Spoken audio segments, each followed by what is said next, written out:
बटाट्याचं स्टफिंग आपण करून घेतलेलं आहे। तर लाटताना पण पराठा एक ट्रिक वापरायची आहे, पराठ्यामधलं बटाट्याचं स्टफिंग असतं ते बाहेर येत नाही। आता 12:15 वाजायला आलेले आहेत। विघ्नेशची स्कूलची तयारी करायची चाललेली आहे। तर त्याला बेल्ट वगैरे बसवा येत नव्हता म्हणून म्हटला बेल्ट वगैरे मला बसवून दे मम्मी। तर त्याचा बेल्ट वगैरे मी बसवून देते आणि आता झालेली आहे पूर्ण तयारी, डबा वगैरे भरून दिलेला आहे, तो चाललेला आहे आता।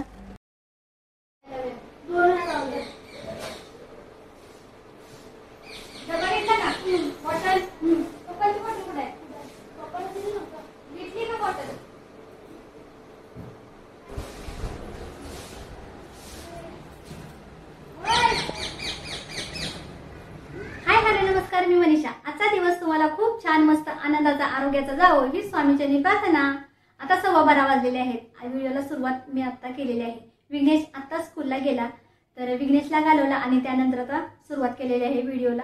सकाळपासून मला टाइमच भेटला नाही शूटिंग करायला किंवा व्हिडिओ तयार करायला, कारण 2 वेळा स्वयंपाक झाला आणि आता करायचा होता पराठे करता वेळी, पण खूप टाइम झालेला होता विघ्नेशच्या स्कूलला, त्यामुळे मी काय केलं नाही। आणि तुम्हाला नक्कीच दाखवणार आहे मुलांच्या टिफिनसाठी एक मस्त रेसिपी अशी मी शोधून काढलेली आहे, ती म्हणजे सोया पराठा। खूप छान झालेला, मस्त झालेला, टेस्टी एकदम, सर्वांना आवडला। तर म्हटलं तुम्हाला सुद्धा दाखवायचं, पण एक दिवस मी नक्कीच दाखवणार आहे। तुमची जर छोटी मुलं असतील ना टिफिनला द्यायला खूपच छान असा मेनू आहे हा। केस पण मोकळी सोडलेले, कारण डोक्यावरून आंघोळ केलेली आहे ना, त्यामुळे सुकलेले नाहीत, ओलीच आहेत, त्यामुळे असे सोडलेत। तर कलर सुद्धा मला करायचा आहे केसांना, कारण खूप सारी बघा वाईट झालेली आहेत, इथं दिसतात ना, खूप सारी वाईट झालेली आहेत। मे महिन्यामध्ये कधी केली असतील, त्याच्यावरती काय केलेली नाही। लालवाली मेहंदी होती ना तीच मी करायची नुपूरची, पण लालवाली मेहंदी लगेच जाते, त्यामुळे म्हटलं आता ब्लॅकवाली गार्नियरची लावायची। पण तो गार्नियरचा ब्लॅकवाला जर कलर लावला की सूज येते इथं आणि पूर्ण डोक्याला खाज येते, त्यामुळे मला भीती वाटते। तर चला, आपलं काम राहिलेलं आहे थोडंफार, ते सुद्धा करायचं आहे। आणि हो, बटाटा पराठा सुद्धा संध्याकाळी मी करणार आहे। तर एका ताईंची कमेंट आलेली होती की ताई बटाटा पराठा कसा करता तुम्ही, आम्हाला नक्कीच दाखवा। आपलं काम पण राहिलेलं आहे, कपडे सुकत घालायचे आहेत, ती घालून येऊ आणि त्यानंतर किचनवरचं राहिलेलं आहे काय ते करू आणि जेवून घेऊ।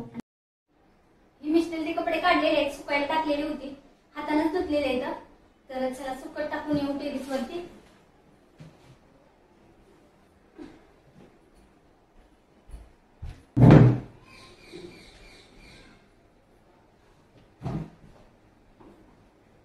तर ही बघा आत्ताच कपडे सुकत घातलेले कशी गोळा झालेले आहेत, शर्ट दोन्ही शर्ट एकत्र झालेले आहेत। आता ह्याच कपड्यांना चिमटा लावते, नाही तर मग सगळे कपडे संध्याकाळपर्यंत सगळी खाली पडून जातील।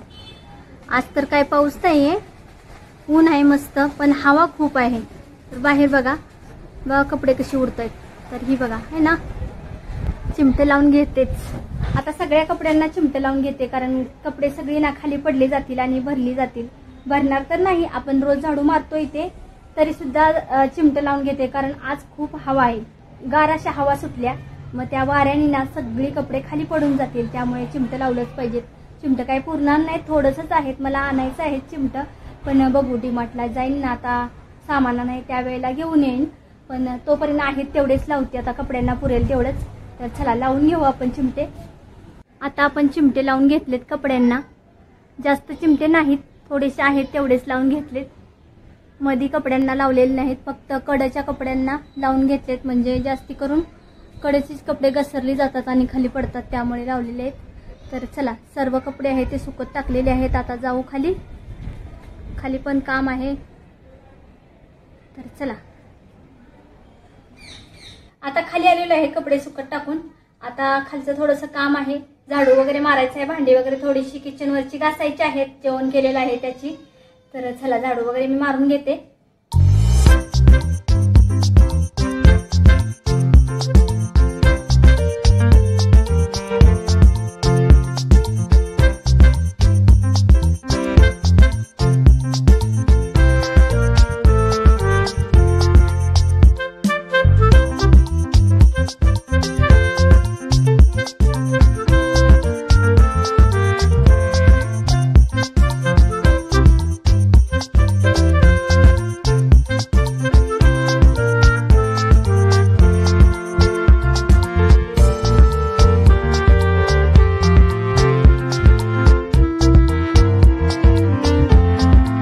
सकाळी झाडू मारलेला होता, लादी वगैरे पुसलेली आहे सकाळी, पण मीठ कोपऱ्यामध्ये ठेवलेलं होतं ना, 15 दिवसाला चेंज करतो मीठ, ते मिठाचं पाणी झालेलं होतं, त्यामुळे सगळीकडे पाणी झालेलं होतं कोपऱ्यामध्ये, ते पुसून घेतलं.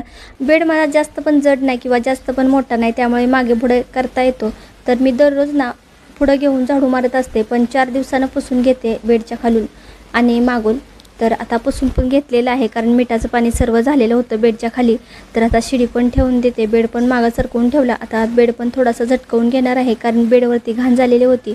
मुलं घरात असली ना तर पायाची धूळ वगैरे बसलेली असते बेडवरती, कारण मुलं मांडी घालून वगैरे बसतात, पायवरती घेऊन बसतात, त्यामुळे सगळी रेती आहे ती गादीवरती आलेली होती.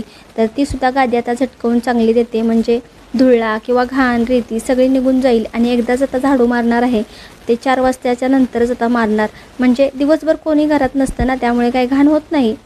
तर आता सर्व आहे तो झाडू मारून घेते.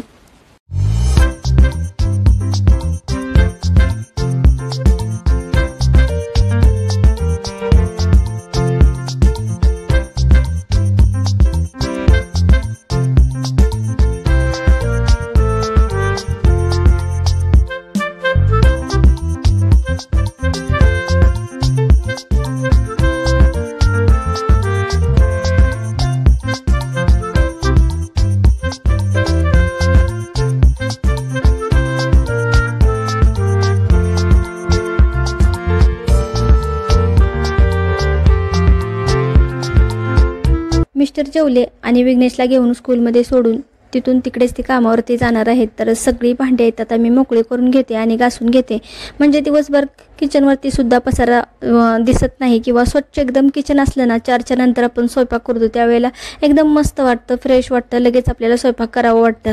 नाही तर सगळं दिवसभर जर पसारा किचनवरती असला की काही काम सुचत नाही. त्यामुळे सगळी भांडी आहे ती मी मोकळी करून घेते आणि एकदम सगळी घासून घेते. सकाळी तर घासलेलीच होती, सकाळी 1 टब घासते जेवण झाल्याच्या नंतर आणि नाश्ता झाल्याच्या नंतर, आणि त्यानंतर आता घासते आणि नंतर संध्याकाळी घासते. असे 2-4 टाइम आपली भांडी दिवसातून होतातच. आता सर्व भांडी वगैरे घासून घेतली, किचन वगैरे धुवून पुसून सगळा घेतलेला आहे. आता सर्व काम झालेलं आहे किचन मधलं पण. आता ओंकार यायचं आहे, पण मी थोडा आराम करणार आहे. सकाळी खूप लवकर उठावं लागतंय, 5 वाजता उठलेली होती, तर तेव्हापासून हात चालूच आहे. मी जेवल्या थोडी सकाळी, 1 चपाती फक्त खाल्या, पण आता नाही काय खाणार. भात तर मी खूपच कमी केलेला आहे. सकाळचा थोडासा खाते, संध्याकाळचा पाकच बंद केलाय, कधीतरी संध्याकाळचा थोडासा खात्या. माझं वजन ना खूप वाढलंय असं स्वतःलाच मला वाटायला लागले, आणि उठायला आणि बसायला खूप त्रास व्हायला लागले, म्हणून म्हटलं भातच बंद करायचा. आणि व्यायाम सुद्धा मी सकाळचं चालू केले. आता 8 ते 9 दिवस झालं व्यायाम पण चालू केले. 1 घंटा आपल्यासाठी स्वतःसाठी काढलेला आहे. हॅलो सर्वांना, गुड इव्हनिंग. संध्याकाळचे 6:30 वाजलेले आहेत. आता आपल्याला आलू पराठा बनवायचा आहे, त्यासाठी बटाटा उकडायला घालायचा आहे. तर किचन मधलं बघा, दुपारीच भांडी घासलेली होती, पण ओंकारने आता तुकडं वगैरे केलं, त्याला भूक लागलेली होती ना, सकाळच्या चपात्या खूप राहिलेल्या होत्या, तो दुपारी येऊन जेवला नाही, तर म्हटलं मम्मी मी तुकडं करतो. तो तुकडं केलेले आहेत, तळ्यामध्ये तिथे आहेत, ते काढायचे पण आहेत आपल्याला, तर केलेले आहेत आणि खाल्ले पण सगळा पसारा ठेवलेला आहे, तो पण आता काढला पाहिजे. अगोदर बटाटा पण उकडत ठेवू आणि त्यानंतर हा पसारा सगळा तो काढून घेऊ.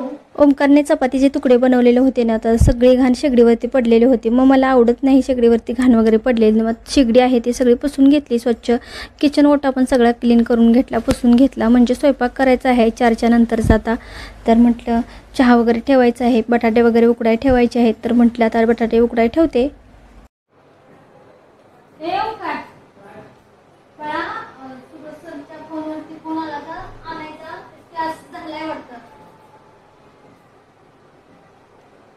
सगळं बंद कर उगाच.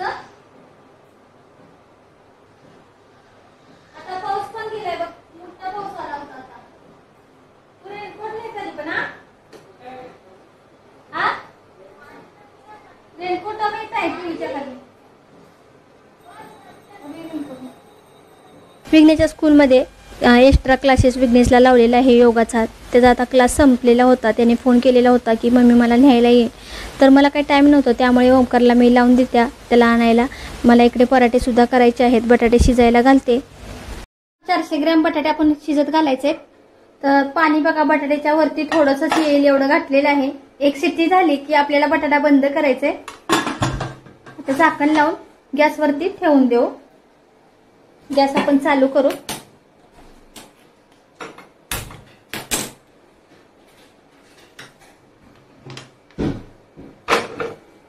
आता आपण गॅस आहे तो फास्ट करू। तर इथं बघू शकता कुकरची शिट्टी झालेली आहे आपल्या। आता बंद करणार आहे कारण एका शिट्टीमध्ये बटाटा आपला शिजला जातो। आता बंद करते। आता कुकर आपला एकदम थंड होऊन द्यायचा आहे आणि त्यानंतरच खोलायचा आहे, म्हणजे बटाटे आपले एकदम मस्त चांगले शिजले जातात।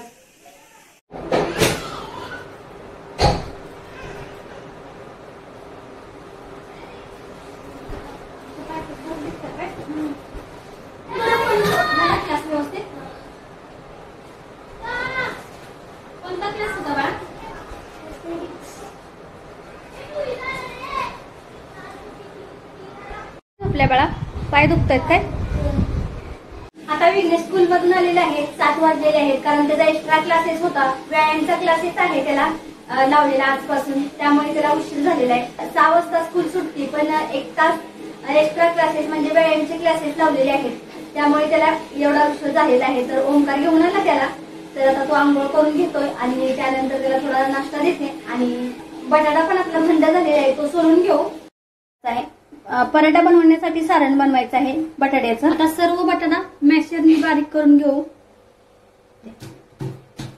असा ना बटाटा चांगला मॅशरनी बारीक करून घेऊ, एकदम बारीक करायचा म्हणजे ज्या वेळेला पराठा आपण लाटतो ना त्यावेळेला पराठा आपला तुटला जात नाही, एकही गाठ ठेवायची नाही याच्यामध्ये। आता सगळ्या अशा गाठी फोडून घ्यायच्या आणि एकदम चांगला स्मूथ असा बटाटा करून घ्यायचा आहे मॅशरनी। आता हा बटाटा बघा आपण चांगला मॅशरनी बारीक करून घेतलाय। आता या कांद्यामध्ये ओतून घेऊ।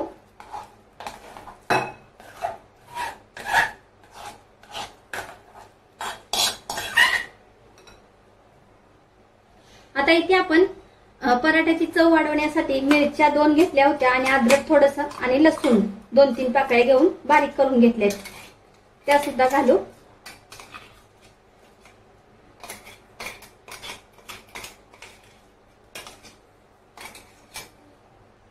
आपल्या पराठा चविष्ट आणि चटाका लागण्यासाठी आमचूर पावडर टाकायची आहे। तर मी इथं 1 चमचा आमचूर पावडर टाकते। पराठ्याचं सारण असतं ना ते खूप छान लागतं, त्यामुळे मी टाकलेलं आहे। आता आपण लाल तिखट टाकून घेऊ, 1 चमचा लाल तिखट टाकलेलं आहे। आता आपल्याला भरपूर अशी धना पावडर टाकायची कारण कोथिंबीर नाही आपल्याकडे, त्यामुळे धना पावडर टाकायचे। आणि पराठ्याला ऑलरेडी धना पावडर ही खूप टाकली जाते आणि चांगला लागतो धना पावडर टाकल्याने। हळद वगैरे काही टाकायची नाही, तुम्हाला जर टाकायची असेल तर टाका, पण बिना हळदीचा सुद्धा पराठा खूप छान लागतो, तर मी हळद वगैरे काही टाकणार नाहीये। हे सारण आहे ते एकत्र करून घेणार आहे आता मस्त। याच्यामध्ये मीठ टाकायचं राहिलेलं आहे, मीठ टाकू आपण। आता चवीनुसार मीठ टाकून घेऊ। आता हे सर्व सारण आहे ते मिक्स करून घेऊ। मसाला आणि बटाटा व्यवस्थित असा हलवून घ्यायचा आहे, म्हणजे सगळा मसाला त्या बटाट्याला लागला जाईल। खाली कांदा टाकलेला होता ना तो पण असा वरती काढून घ्यायचा। मस्त असं सारण तयार झालेलं आहे आपलं, खूपच छान झालेलं आहे, वास तर मस्त यायला लागलेला आहे। आता आपल्याला हे झाकून ठेवायचं आहे आणि पीठ मळाय घ्यायचं आहे पराठ्याचं। चला तर पीठ मळून घेऊ। आता याच्यावरती झाकून ठेवते। आता याच्यामध्ये मीठ टाकू, थोडंसं मीठ टाकायचंय पिठामध्ये पीठ मळता वेळी। आता आपण पराठ्यासाठी पीठ घेऊ। तर हे पीठ मळून घेते मी पराठ्यासाठी। तर हे गव्हाचंच पीठ आहे, आपल्याला गव्हाचंच पीठ वापरायचं आहे, पण गव्हाचं पीठ ना जास्त एकदम बारीक दळलेलं असावं, म्हणजे आपलं ज्या वेळेला पीठ गव्हाचं भिजतं ना त्यावेळेला असं लबरासारखं लांबलं पाहिजे, म्हणजे पराठा आपला फुटत नाही आणि खूप छान त्यात सारण बसलं जातं, त्यामुळे बारीक दळलेलं असावं। तर माझं बारीकच एकदम दळलेलं आहे बघा। तर हे पीठ आहे ते आता मळून घेते, चांगलं घट्टच मळायचंय, पातळ जास्त मळायचं नाही याला। तर हे बघा पाणी घेतलेलं आहे, आता मळून घेते मी पीठ। थोडं थोडं पाणी घेऊन व्यवस्थित मळून घ्यायचंय, पातळ पण नाही करायचं जास्त घट्ट पण नाही, मीडियम असं मस्त मळून घ्यायचंय पीठ। थोडं थोडं थोडं पाणी वापरायचं, एकदम पाणी ओतलं की अंदाज लागत नाही आपल्याला पिठाचा। गव्हाचं पीठ मळता वेळी काय काय लोक मैदा पण टाकतात, पण मैदा नाही टाकायचा कारण आपल्या शरीराला हानिकारक आहे ते कधीच वापरायचं नाही. जास्त करून थोडंफार खाल्लं तरी चालते, पण जास्त करून मैदा नाहीच वापरायचा. तुमचं जर बारीक असं दळलं असेल ना पीठ गव्हाचं, तर काही गरज नाही मैद्याची. मस्त असे पराठे तयार होतात अशा गव्हाच्या पिठाचे. आणि कधी पण आपण कलरवर रंगावर जायचं नाही पदार्थ बनवताना. चविष्ट आणि आपल्या शरीरासाठी चांगलं पौष्टिक आहार असतील ना तेच तयार करायचे. मी जास्त करून कलर येईल किंवा असं काय करत नाही. रेसिपी जरी मी दाखवायचं म्हटलं ना युट्यूब चॅनेलवरती, तरी सुद्धा मी पौष्टिक आहार आपल्याला कसा भेटेल, चांगला भेटेल ते बघत असते. मस्त असं पीठ मळून घेतलेलं आहे. जास्त पण पातळ नाही, जास्त पण घट्ट नाही. आता हे 20 मिनिटं पीठ ना मी भिजत ठेवणार आहे. तर चला 20 मिनिटाच्या नंतर आपण पीठ हे बघणार आहोत. आता सर्व तयारी मी करून घेतलेली आहे. पीठ भिजलंय, मस्त भिजलेलं आहे. 20 मिनिटं झालेले आहेत पीठाला. आणि इकडे आपलं सारण पण करून झालेलं आहे, म्हणजेच बटाट्याचं स्टफिंग आपण करून घेतलेलं आहे. तर लाटताना पण पराठा एक ट्रिक वापरायची आहे. पराठ्यामधलं बटाट्याचं स्टफिंग असतं ते बाहेर येत नाही. ती कोणती ट्रिक आहे तुम्हाला दाखवणार आहे लाटता वेळी. तर चला आपण पराठे सगळे आहेत ते करून घेऊ. आणि दही सुद्धा मी घरीच लावलेलं आहे. गाईच्या दुधापासून दही बनवलेलं आहे, पण खूप छान तयार झालेलं आहे. तुम्हाला जर दही लावता येत नसेल तर मला कमेंट बॉक्स मध्ये नक्की सांगा, मी तुम्हाला सांगेन. मी 2 व्हिडिओ मध्ये सांगितलेलं होतं, तरी सुद्धा 2-3 ताईंची कमेंट आलेली आहे, ताई आम्हाला दही लावता येत नाही, कसं लावायचं ते एकदा दाखवा. तर ते सुद्धा मी दाखवणार आहे तुम्हाला दाखवते. गाईचं दूध दही कसं लागलेलं आहे, खूप छान लागलेलं आहे. तर हे बघा मस्त असं दही लागलेलं आहे. गाईचं दूध आहे म्हणून थोडंसं पातळ आहे, आणि म्हैशीचं असलं ना तर असं सुद्धा होत नाही. तर चला आपले पराठे तयार करून घेऊ. इथे बघा आपण पराठ्याला लावण्यासाठी तेल घेतलेलं आहे. तुमच्याकडे जर तूप असेल तर तुम्ही तूप लावू शकता. मी आज तेल लावणार आहे. हे बटाट्याचं स्टफिंग बनवलेलं आहे, ते किती छान झालेलं आहे. वास तर खूप छान येतोय. तर चला आपण उंडे करून घेऊ. या पिठाला आहे ना अगोदर तेल लावून घेऊ. जरा मस्त पीठ भिजलेलं आहे आपलं.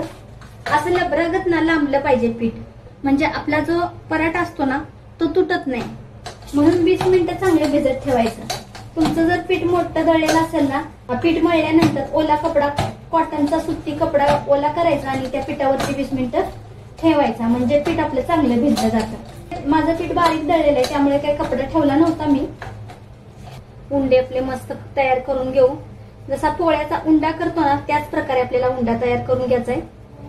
आता आपण मस्त असा उंडा तयार करून घेऊ. अशी खोलगट वाटी तयार करायची. त्यानंतर बटाट्याचं स्टफिंग आहे ते याच्यामध्ये टाकायचं. जेवढं बसेल ना बटाट्याचं सारण किंवा स्टफिंग तेवढं घालायचंय.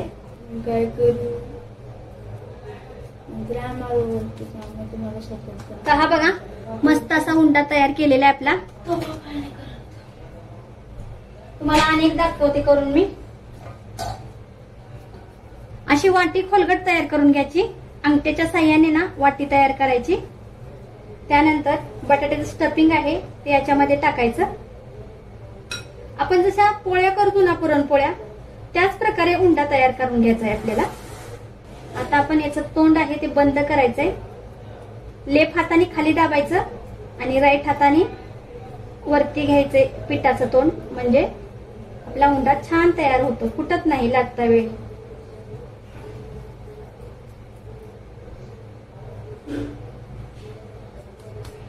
तर बघा मस्त असा उंडा तयार झालेला आहे. खूप छान सुंदर झालाय उंडा ना तयार. आता आपण लाटून घेऊ पराठे. आता पराठे लाटता वेळी आपल्याला ह्या पिठामध्ये चांगला आपला उंडा आहे ना हा चांगला घोळून घ्यायचा, पिठामध्ये बुडवून घ्यायचा, म्हणजे आपला पराठा फुटला जात नाही. आता या पिठामध्ये चांगला असा घोळून घेऊ उंडा आपला. खाली पण पीठ टाकायचंय थोडस. लाटण्याची कड असती ना त्या साह्याने लाटायचंय, मधली साईड वापरायची नाही. आणि एकदा वरती नेलं की लगेच खालती आणायचं, म्हणजे एकसारखा पराठा होऊन जातो आणि फुटत नाही. तर बघा ही कड आहे तीच वापरायची, मधला भाग वापरायचा नाही. चपाती लाटता वेळी आपण हा मधला भाग वापरतो ना. बघा पराठा मस्त असा लाटलेला आहे. आता आपण भाजायचा आहे पराठ्याला. तवा पण आपला ठेवलेला होता, मस्त असा गरम झालेला आहे तवा पण आपला. आता मीडियम गॅस करून आपल्याला पराठा भाजून घ्यायचा आहे. तोपर्यंत आपण दुसरा पण लाटून घेऊ. तुम्हाला सांगितलं ना पहिल्या वेळी की पराठा कडनं लाटायचा लाटण्याच्या आणि एकदा वरती एकदा खाली लाटणं असं घ्यायचं, म्हणजे पराठा व्यवस्थित लाटला जातो.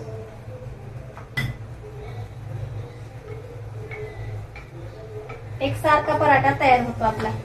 आता आपण पलटी करू. मस्त असा पराठा भाजलेला आहे बघा. मीडियम गॅसवरती भाजायचा, म्हणजे कुरकुरीत एकदम कडक मस्त असा पराठा तयार होतो. तुमच्याकडे घी असेल तर घी लावा, नाहीतर तेल लावलं तरी चालतं. मी आता तेलच लावते. बघा मस्त असा पराठा भाजलेला आहे आपला. बघा पराठा आपला मस्त असा दोन्ही साईड कडून पण भाजलेला आहे. खूप छान असा भाजलेला आहे. आता काढून घेऊ आपण. अशा हवा जाणाऱ्या भांड्यामध्ये काढायचं किंवा अशा टोपलीमध्ये काढायचं. मी अशा टोपलीमध्ये काढलेलं आहे. आता दुसरा पराठा आहे तो पण मी टाकते. खूप सारं सारण घातलेलं आहे, त्याच्यामुळे असं थोडंसं सारण बाहेर येते. थोडंसं घातलं सारण की बाहेर येत नाही, पण चांगल्या लागण्यासाठी आज सारण घातलेलं आहे. आता मीडियम ठेवायचं आहे गॅस आपल्याला. आता बघा मस्त असे पराठे तयार झालेले आहेत. सगळे पराठे तयार करून झाले. तर हे बघा किती मस्त असे पराठे तयार झालेले आहेत आपले.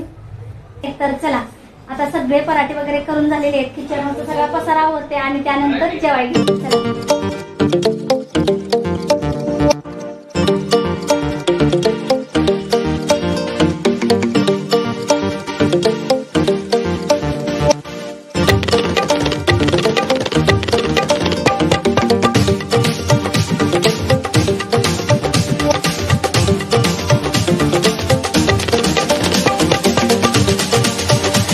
सर्व माझं काम झालेलं आहे.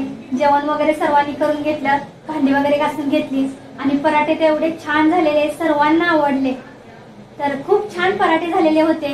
तर नक्की तुम्ही पराठे असे करून बघा, खूप छान होतात. तर व्हिडिओचा एंड मी इथंच करणार आहे. परत भेटू उद्याच्या नवीन व्हिडिओमध्ये. तोपर्यंत सर्वांना श्री स्वामी समर्थ व गुड नाईट सर्वांना.